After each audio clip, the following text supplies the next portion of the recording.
Meet Mr. Archimedes of ancient Greece. Long ago, Archis said, "Give me a lever long enough and I can move the world." What Archimedes meant was that the power of a lever is practically unlimited. Today, almost everyone uses some form of lever in his daily work. The familiar can opener is a lever with a sharp cutting edge. The playground seesaw is just a simple lever too. It takes a lot of force to start a freight car moving, yet the railroad man can start the heaviest freight cars easily with a pinch bar, a powerful lever which turns the wheel. Tough luck, old boy. Here's a place where a lever comes in mighty handy. Let's take the simplest kind of lever, a rigid bar working on a fixed support called a fulcrum. One end of this lever is twice as long as the other. Let's put a 10-pound weight on this end, and now we'll put half as much weight on this end. 5 pounds, balance 10. If we have 25 pounds to lift, we just use a longer lever. The 5 pounds will now balance 5 times as much. Let's raise the lever in the air, change its shape a little, and we have a crank. Or we can add a second lever and have a double crank. Now the short arm moves 1/4 the distance, but we get 4 times the force. If we want continuous motion, we need more arms. Now we have levers that turn. The larger paddle wheel makes fewer turns, but it delivers more force. A paddle wheel is nothing but a never-ending series of levers. We can make the wheels stronger and lessen friction where the wheels touch each other by rounding off the edges and shaping them into teeth that will slide in and out smoothly. Now, the power flows smoothly and continuously through spinning leverage of gear wheels. Gears are made in many kinds and many sizes. Little gears, big gears, worm gears, bevel gears, and even lopsided gears. Over 100 million gears are spinning over the roads in the transmissions of our automobiles. The transmission is located right at the bottom of the gear shift lever. Let's start from scratch and put together a model of the gears that we shift in our motor car. The shaft on the left comes from the engine. The shaft on the right carries the power back to the rear wheels. To connect these two with gears, we'll need another shaft, known as a counter shaft. These two gears carry the power from the engine shaft to the counter shaft and are always connected or in mesh. This gear on the drive shaft going to the wheels is free to turn around the shaft. We'll put it in mesh with another gear on the counter shaft. These gears are always in mesh and keep turning while the engine is running. To switch from one set of gears to another, our transmission needs a short shaft like this, known as a clutch sleeve. It cannot turn on the drive shaft, but it is free to slide back and forth. On the sleeve, we'll mount a large gear, which we can shift back and forth to mesh with the small gear in the middle of the counter shaft.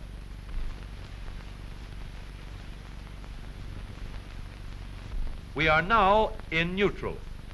The gears that are always in mesh are turning over with the engine, but the shaft to the rear wheels is standing still. A 3,000-pound automobile takes a lot of force to start. So in low speed, we get the greatest leverage by letting the smallest gear on the counter shaft turn the largest gear on the drive shaft. The engine on this model is running at a constant speed of 90 revolutions a minute. With low gears in mesh, the rear wheel is turning at 30 revolutions a minute, about a third the speed of the engine, but with 3 times the force. The power is going through these gears in the transmission.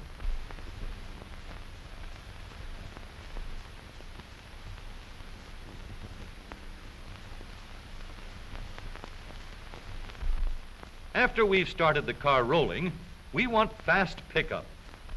So we shift into second by sliding the sleeve backward to mesh with this gear on the shaft to the rear wheels.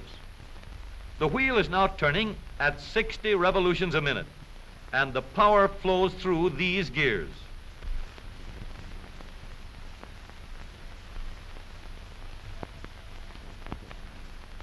For higher speeds, we let the power go directly to the rear wheels. We shift the sleeve forward so that it meshes with the shaft from the engine. The power travels straight from the engine to the drive shaft. Now the shaft to the wheels is turning at 90 revolutions a minute, the same speed as the engine. But here's a problem.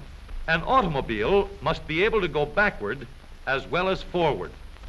So we add one more set of gears to reverse the shaft to the rear wheels. With the gears shifted into reverse, the power travels through the transmission in a path like this. We now have 3 sets of spinning levers for going forward and 1 for reverse. With a gear shift lever, we can shift to any set of gears we wish.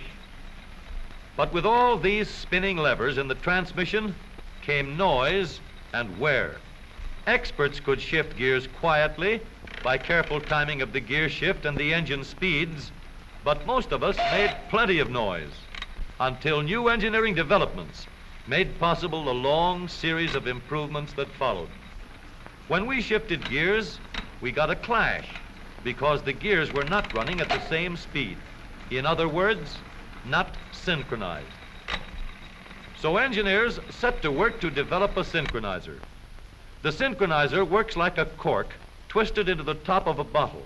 The cork will turn until it is so tight that the bottle turns with it. Synchro mesh works the same way. When we shift into second or high, the synchronizer brings the gears to the same speed before they come together. The drums won't let the gears shift unless they are turning at the same speed. When the gears come together, there is no clash, and the shift is made quietly and easily. In the transmission of the up-to-date automobile, we have a powerful low gear to give us a strong spinning leverage in starting. A fast-turning motor must set the weight of the car in motion. In second speed, we can change leverage to get going fast at the same engine speed. With the leverage of third gear, power goes directly to the rear wheels, and we can go as fast as we want. Now every driver can shift gears at any time, regardless of speed. Here is a hill that will give us a real chance to see how smoothly and reliably our spinning levers work in our automobile transmission. This driver is going to let her car gain a speed of 60 miles an hour down the hill.